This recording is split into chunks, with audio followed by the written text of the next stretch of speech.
Drive into Danger by Rosemary Border. Read by Charles Collingwood.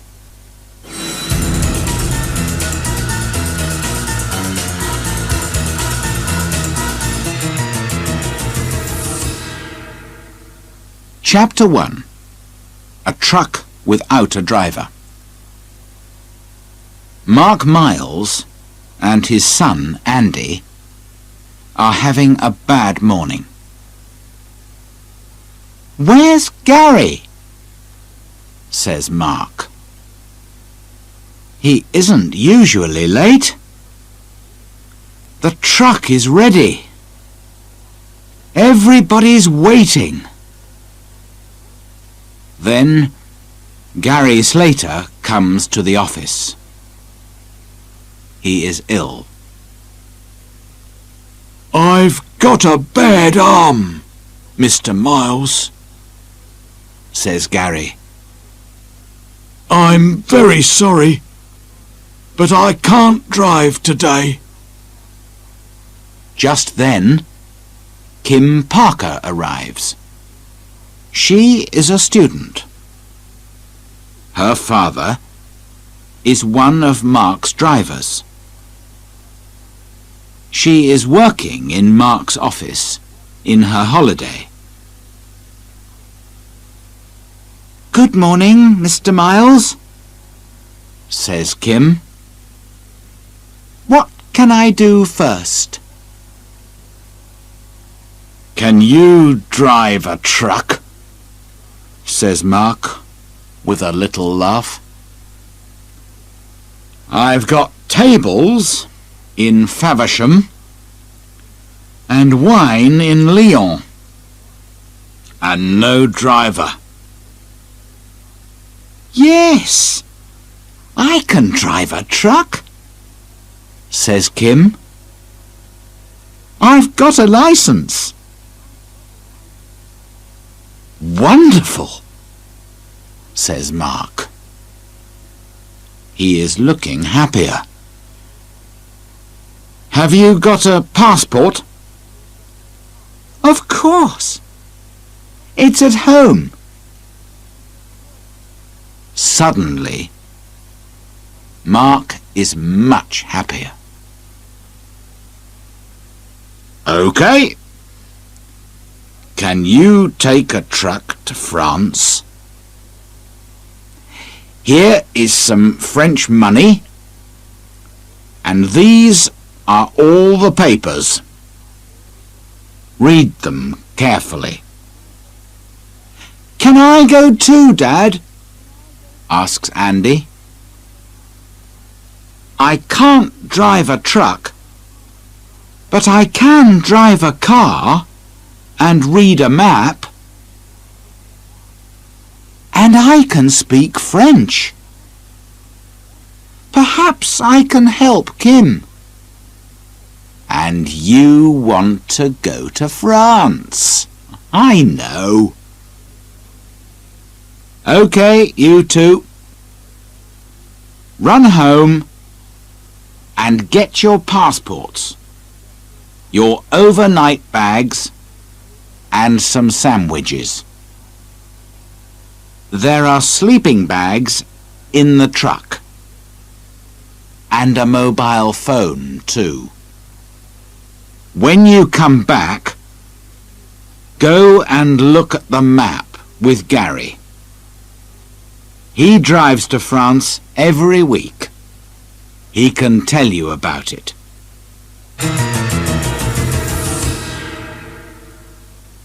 Chapter 2. Gary makes a phone call.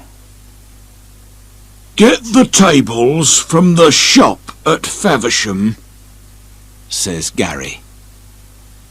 "Then take the ferry from Dover to Calais. At Calais, look for signs to the A26 motorway. It's a good, fast road. Listen, this is very important. All truck drivers must stop for 45 minutes in every 4 hours. I know, says Kim. OK. There are truck stops on every French road. At about 1 o'clock, you need to stop for 15 minutes at this truck stop here. He puts an X on the map. Don't stay in the truck. Get out, walk about and get some coffee. You don't want to go to sleep when you are driving. At about 4 o'clock, you must stop again here, near Dijon. Again, Gary puts an X on the map. The cafe at the truck stop makes wonderful coffee. Good luck and drive carefully, says Gary. Andy and Kim get into the truck and drive away. And Gary makes an important phone call. Hello, Gary here. I can't drive today, but tell Paul it's OK. The truck stop near Reims at 1 and Dijon at 4. Look for a girl with brown hair and a boy in a yellow shirt.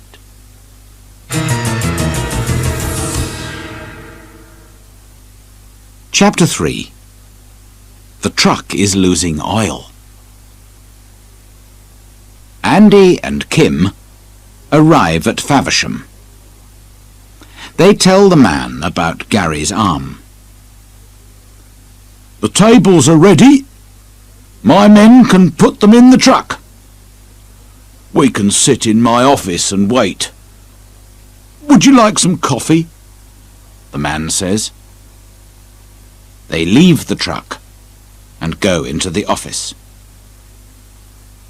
Kim and Andy drive to Dover and take the ferry to Calais. They drive off the ferry and out of Calais. They find the motorway and a big stop sign. We need a ticket, says Andy. He puts his hand out of the window to take the ticket. But he is too far away and the ticket goes under the truck. Andy jumps down and goes to get it. OK, I've got it now, Andy calls to Kim. But the truck is losing oil. Not much, but we must do something about it soon. OK, says Kim. I can do that at the truck stop. Come on, let's go. They arrive at the truck stop near Reims at about 1 o'clock.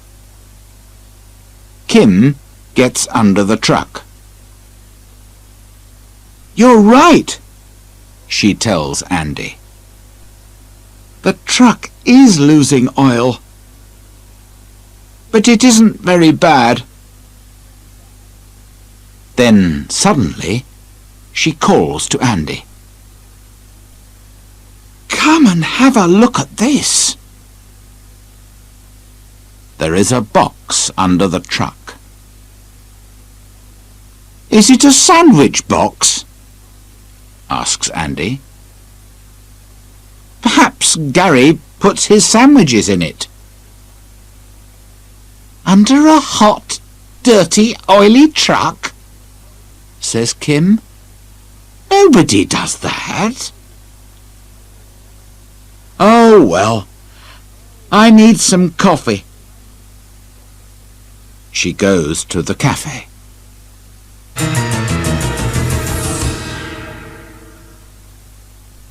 End of side 1.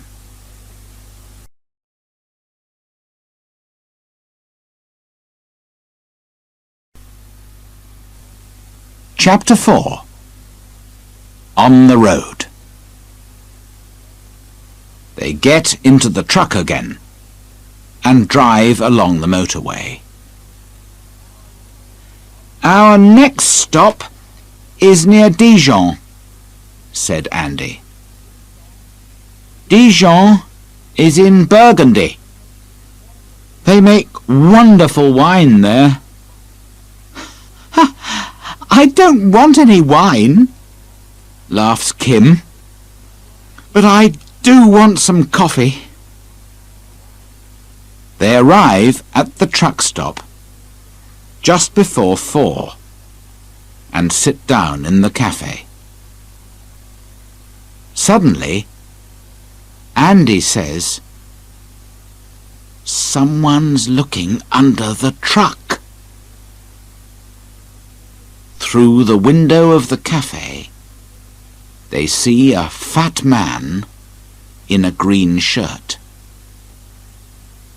He takes something out from under the truck and goes to a red car. "I don't like this," says Kim quietly. "Let's go." A few minutes later, Kim looks in her mirror. "Andy," she says quietly,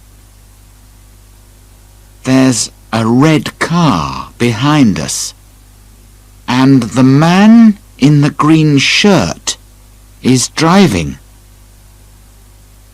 Why is he following us? He's got his parcel." "No, he hasn't," says Andy with a laugh. "He's got our sandwiches." "And I've got his parcel.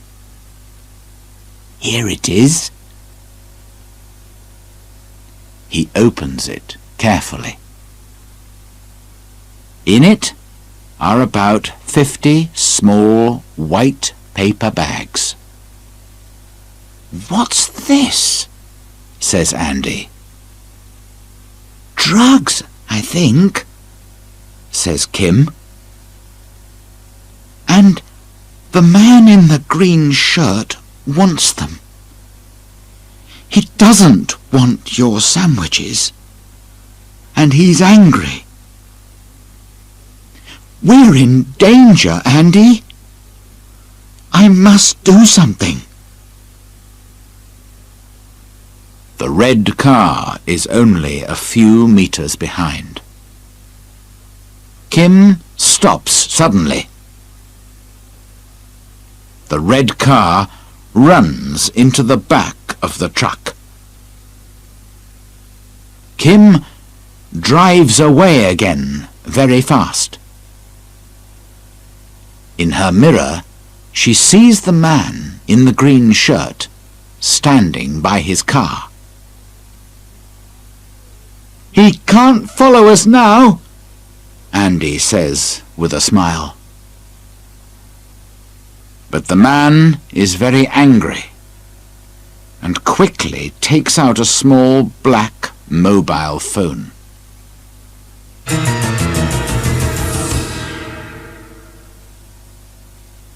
Chapter 5. The Rubbish Dump. "We must leave the motorway," says Kim. They take a quiet country road through small villages. Suddenly, Andy sees a big sign on their left. "Go in there," he says. "But it's a rubbish dump. Why do you want to go there?" says Kim. But she drives through the entrance. Andy opens his window and throws the parcel of drugs into the nearest skip. "We must phone for help," says Andy. But just then, two men arrive in a white car. A man in a black suit is driving. The man in the green shirt is with him. The two men leave their car across the entrance and jump out. The man in the suit has a gun. "Now we can't drive out of here," thinks Kim. "Oh dear." The two men run up to the truck and stand by Kim's door. "Give me the parcel," says the man in the black suit very quietly. "Run, Andy!" says Kim. Quickly, Andy opens his door and jumps out of the truck. He runs to the white car. The man in the green shirt follows him.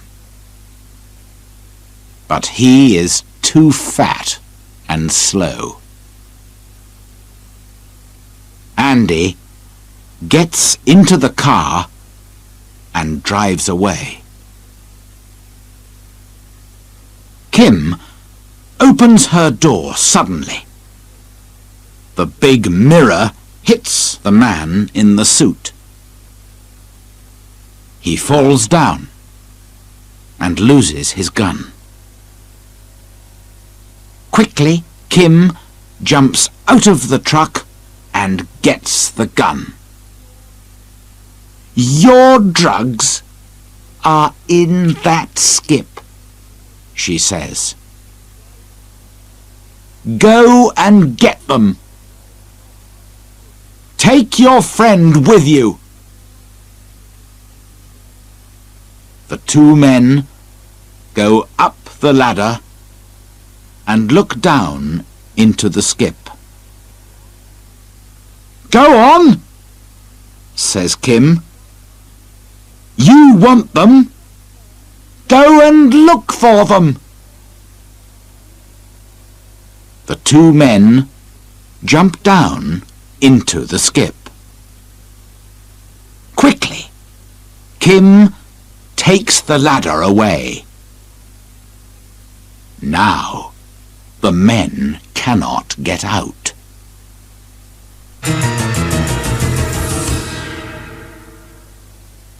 Chapter 6.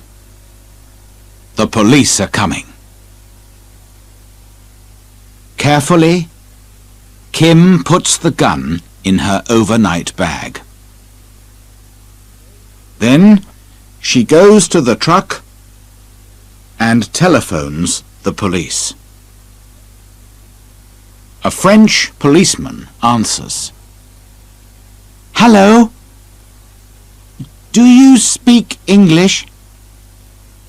she asks the policeman on the phone. But Kim does not speak French, and the French policeman does not understand English. "Where's Andy, thinks Kim. He speaks French. Just then, a white car comes through the entrance to the rubbish dump. It stops, and Andy jumps out. He runs up to Kim. "It's okay, Kim," he says.